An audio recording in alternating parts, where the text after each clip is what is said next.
Along the banks of the most important waterway on Earth sits the country of Yemen, a place that was two countries for decades until the year 1990 when it was unified into one, a fragile patchwork of groups, all with different tribal backgrounds, religious beliefs, and political aspirations. The story I want to tell starts in the 90s, when one group forms up in the northern mountains of Yemen. It started by a group of religious Yemenis who call themselves the Believing Youth, who were members of a Shiite Muslim sect called the Zaidi.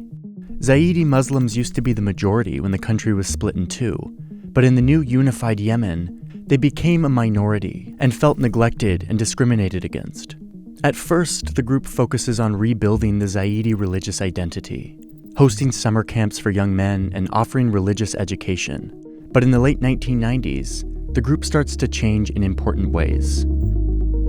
A member of Yemen's parliament resigns in protest and joins the Believing Youth. He felt that the government of Yemen was corrupt and far too influenced by Yemen's neighbor to the north, Saudi Arabia. Al-Houthi blamed outside influence for many of the country's problems. So as he leaves the government, Al-Houthi uses his wealth and family connections in the Zaidi community to become the leader of the Believing Youth. He wants an Islamic revolution, modeled after the one in Iran, one that kicks out any foreign influence and restores Islamic values. With Al-Houthi's influence, this group of young men in the mountainous region of Yemen starts to change. They begin protesting Yemen's president, Ali Abdullah Saleh. Soon they start taking up weapons, taking over territory, and eventually setting up their own security checkpoints in their region. The Believing Youth are starting to look a lot less like a summer camp and a lot more like a militia, like a rebellion. President Saleh, who had previously supported the Believing Youth, is starting to get worried. And then in 2001, the entire Middle East would change forever. After 9/11, the US launches a war on terror. They ask President Saleh for help, and he cooperates, taking military aid and allowing American special forces to operate inside Yemen, where the terrorist group Al-Qaeda has a presence. 18 months later, the US presence in the region would balloon even more when the American military invades and occupies Iraq. For Al-Houthi and his group of young men, this crosses a red line and deeply radicalizes the movement. Al-Houthi criticizes the president publicly for pandering to what he sees as American imperialism in Muslim lands. And many in Yemen agree, joining the movement and bolstering their numbers. Al-Houthi adopts the violent slogan that sits on the flag of his movement to this day: God is great, death to America, death to Israel, curse on the Jews, victory to Islam. President Saleh feels threatened by the growth of this increasingly radical movement that is taking control of territory in the north. He issues an arrest warrant and a bounty for Al-Houthi and brutally cracks down on their protests. In response, the Believing Youth launch an armed rebellion in the north of Yemen, leading to counterattacks by the Yemeni military. Shortly after the fighting begins, Al-Houthi is killed in a cave in the north. The rebels he leaves behind fight on with new conviction, and the world would know them by the name of their martyr, a symbol of imperial resistance that would soon be firing rockets at Israel and hijacking cargo ships in the Red Sea.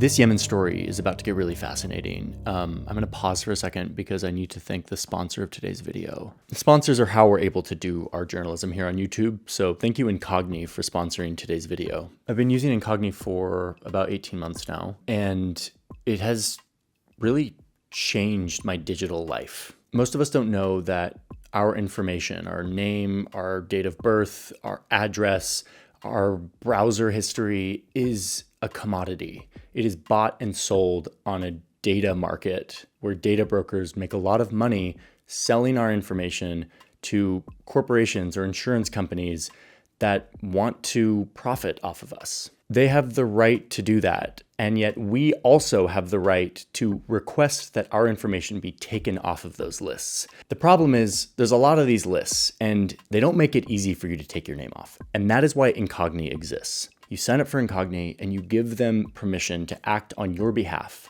to go request that your information be taken off of these lists. And it's not like there's like 5 lists. There are, in my case, Incogni found like hundreds of lists that my name is on. Incogni shows you the lists that they found your information on, and then they start the process of taking your information off. And you get to watch while they do all the work. Month after month, Incogni is working for me to keep my privacy and my data safe, which is a really good feeling. So that's Incogni. I'm really glad they exist. I'm really glad they've come to sponsor a video because I started using their service and I am very happy with it. So there's a link in my description. It is incogni.com/JohnnyHarris. Click the link, it helps support the channel, and use the code JohnnyHarris, and you will get 60% off the yearly plan of Incogni. Use that code so they know it came from this ad read. That is very helpful to me. So yeah, you can try it out, get a big discount, and see if Incogni helps protect your privacy while also reducing the amount of junk mail and robocalls that you get. Thank you, Incogni, for sponsoring today's video. With that, let's dive back into Yemen. By 2004, the Houthis have morphed into a full-blown rebellion, fighting against Yemen's government from their northern strongholds. They know this land well, and they have local support, allowing them to fight a guerrilla campaign against the government forces, blending in with civilians, hiding in mountains and caves, and allowing them to resist the much better equipped Yemeni army. As the conflict turns more violent, more tribes in the region would feel that the military is being overly brutal, leading them to join the Houthis. And it's at this time that the conflict goes international. The Houthis say that Saudi Arabia is letting the government of Yemen position troops right across this border. So they invade into Saudi Arabia, killing Saudi soldiers and taking hostages. This pulls Saudi Arabia into the conflict as they respond with airstrikes and troops and push the Houthis out of their territory, punishing them for this invasion. Now, over here, Iran is watching this war, and they see an opportunity. The Houthis are now fighting directly against their biggest rival, Saudi Arabia. So they start secretly sending weapons to the Houthis.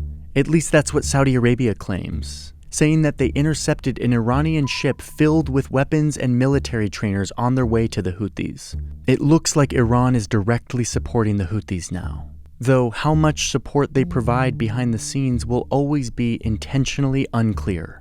As the conflict between the Houthis and the government continues in the north, Saudi Arabia has been fighting their own war on terror against a branch of al-Qaeda operating in Saudi Arabia.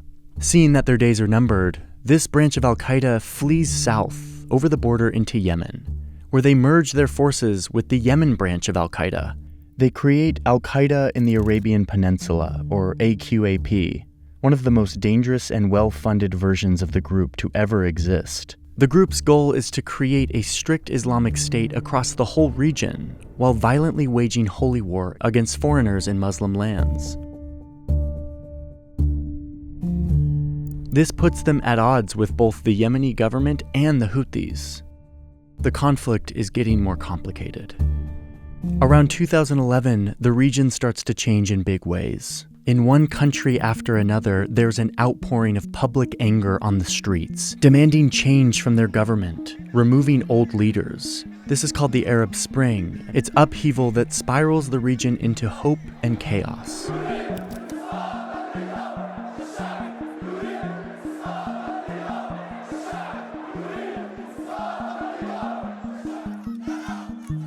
Iran and Saudi Arabia see this as an opportunity to strategically choose sides in all of these countries in hopes that when the dust settles, they will come out with a stronger hand of allies in the region. And one of their main focuses is Yemen, a country that is also rising up, calling for President Saleh to step down. The corrupt dictator of Yemen is running out of time, which is something the Houthis have been fighting for years. But Saleh refuses to step down, adding fuel to the uprising. Saudi Arabia sees this situation at their southern border and decides to step in with the help of the UN, convincing Saleh to transfer power to his vice president in exchange for immunity from prosecution. On his way out, Saleh takes the billions of dollars that he corruptly amassed during his time in office, and he also retains the loyalty of key parts of the military, fighters that are only loyal to him. But the people aren't satisfied with this new Saudi-backed president. The government remains weak and unorganized. Meanwhile, the Houthis are taking advantage of this infighting and only getting stronger, taking more and more territory from the government, adding to their forces and receiving more support from their backer Iran, who is supplying them with more training, missiles, drones, and other advanced weapons. They used these weapons in the fall of 2014 to march into southern Yemen, taking over large swaths of territory. Now that the Houthis have momentum, the former President Saleh joins them in an alliance of convenience. In fact, Saleh's forces are critical in helping the Houthis take the capital city of Sana'a. Saleh is now working with his former enemy against his own vice president, the man he had to give power to when he stepped down. President Hadi and his government flee south as the Houthis take over, but the Houthis are right behind them. So Hadi has to flee to Saudi Arabia, trying to govern Yemen from there. But the Houthis just keep gaining momentum. By the middle of 2015, they now control the capital city completely, where they create their own government and take control of the government's military weapons, helping them expand even further into the south. Now that the Houthis are in power, they run an oppressive regime that silences free speech, crushes dissent through arrest and torture, and recruits children as soldiers, all while imposing strict religious laws that undermine women's rights. Meanwhile, Saudi Arabia is getting nervous. Their southern neighbor is now controlled by a group that is funded by their biggest enemy. So, they recruit the support of countries around the region and invade Yemen with the goal of removing the Houthis from power. The war is led by Crown Prince Mohammed bin Salman, Saudi Arabia's up-and-coming leader and defense minister. He starts with a widespread bombing campaign and a naval blockade that prevents shipping in and out of the country, with the goal of trying to cut off support coming in from Iran. The Crown Prince turns to the United States in need of more weapons for this war. While the US leaders are reluctant to get involved in another Middle East conflict, they also want to maintain a good relationship with Saudi Arabia, who is their major security and energy partner in the region. They also have an interest in weakening al-Qaeda's growing presence in Yemen. So in addition to supporting this war with logistics and intelligence, President Obama approves billions of dollars of weapons, planes, tanks, and even weapons banned by most of the world for how dangerous they are for civilians, like cluster munitions. This quickly turns Saudi Arabia into the largest importer of American weapons for the next 4 years. So it's 2015, and Yemen is in a full-blown war between the Houthis and Saudi Arabia and their coalition. This is when al-Qaeda, who's not on either side, takes advantage of this chaos and makes a land grab in the middle of Yemen. They take major cities and clash with government forces. Also taking advantage of the instability is the terrorist group ISIS, who come to Yemen and fight the Houthis and al-Qaeda at the same time, though their attacks are scattered and they don't control significant territory. The US then gets more involved by launching airstrikes at al-Qaeda and ISIS targets to stop them from gaining any more territory. They try to kill their leadership, but the US has to do this carefully because they don't want to engage the Houthis. Their fight is with al-Qaeda and ISIS. In May of 2015, the Houthis attack a city just across the border in Saudi Arabia, killing 2 and taking hostages, forcing an airport to shut down. The Crown Prince doesn't take being attacked on his own soil lightly, especially by Iran's proxies. So over the next 24 hours, the Saudis launch 130 airstrikes in Yemen, hitting homes, schools, and hospitals. Thousands are forced to flee from their home. Hundreds are reported dead, though we'll never know the real death toll. These strikes are almost immediately called war crimes, but the Crown Prince doesn't back down. His coalition then sends in ground troops from the south, pushing back the Houthis and taking back the city of Aden. He's behaving as if he's fighting his greatest enemy, Iran. It's a vicious cycle that is common in proxy wars like this, and it lands the people of Yemen in the worst humanitarian crisis in the world. The international community tries to intervene with diplomatic efforts to stop the fighting, but over the next 6 years, those efforts would fail, and Saudi Arabia would continue its brutal campaign, all using American weapons. The Houthis continue to fight to show that they are legitimate, that they are the government of Yemen. They aren't just doing Iran's bidding. The war continues to destroy cities and land, and the blockade continues to keep trade out. The Saudis continue to bomb indiscriminately, and with time, 2 million Yemenis are displaced, forced to leave their homes to flee this violence. 150,000 civilians have had no But this doesn't stop the Houthis from escalating their offensive. They start attacking Saudi Arabia directly with missiles and drones in their capital city and their civilian airports, using weapons that most believe are coming from Iran. In December of 2017, the Saudis and the UAE convinced President Saleh to break his alliance with the Houthis and return to power as president of Yemen. They hoped that Saleh, the former dictator, might be able to hold on to power and rule more effectively. Saleh takes the deal and changes sides yet again, breaking with the Houthis and joining the Saudi-led coalition. Fighting breaks out between the Houthis and Saleh's militias, and Saleh is killed just 2 days later. Meanwhile, in the United States, there's a new president. President Trump orders increased drone strikes and raids against al-Qaeda, helping government forces take back large amounts of territory. Despite the war crimes committed using American weapons, Trump approves more weapons sales to Saudi Arabia to wage this war. And then in 2018, the conflict takes on a new dimension. The UAE, who's a part of this Saudi-led coalition, is starting to lose faith in the direction this war is going. They don't like the current government of Yemen, and they're losing soldiers on the ground. It's damaging their reputation on the world stage. So the UAE leaves the coalition, but they still want to influence who will ultimately control Yemen. So they start backing a new group in the south called the Southern Transitional Council, or STC. This group isn't aligned with the government or the Houthis. They're calling for a separation of the southern part of Yemen. They want their own state. They want their own country. So the UAE starts to withdraw their troops from the south of the country, and the STC separatists start taking control of southern provinces. The Saudi coalition is fracturing, and yet another group is jumping into the fighting, showing just how up for grabs Yemen has become. By the fall of 2019, the war has reached maximum complexity. You've got the Saudi coalition backing the former government of Yemen, mostly relegated to the east of the country. The UAE is now backing this separatist movement in the south, who are fighting against the former government of Yemen.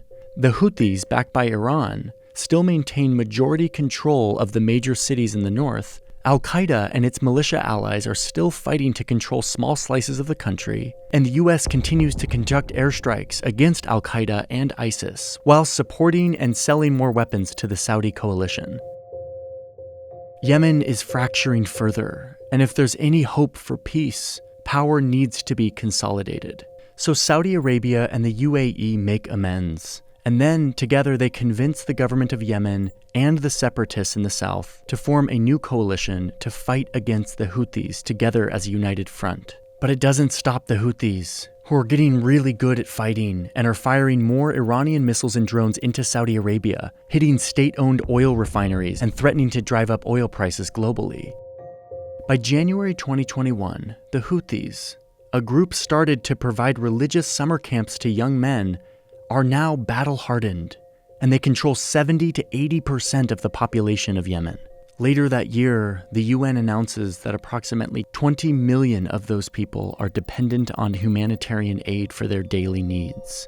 And at this point, the war starts to settle in to an uncomfortable stalemate. In April 2022, the UN brokers a ceasefire, and the fighting stops. Behind the scenes, Saudi Arabia and Iran have been in diplomatic talks, sponsored by China. Regional tensions are cooling, which means that their proxy war in Yemen is also cooling. Saudi Arabia has had enough of the fighting.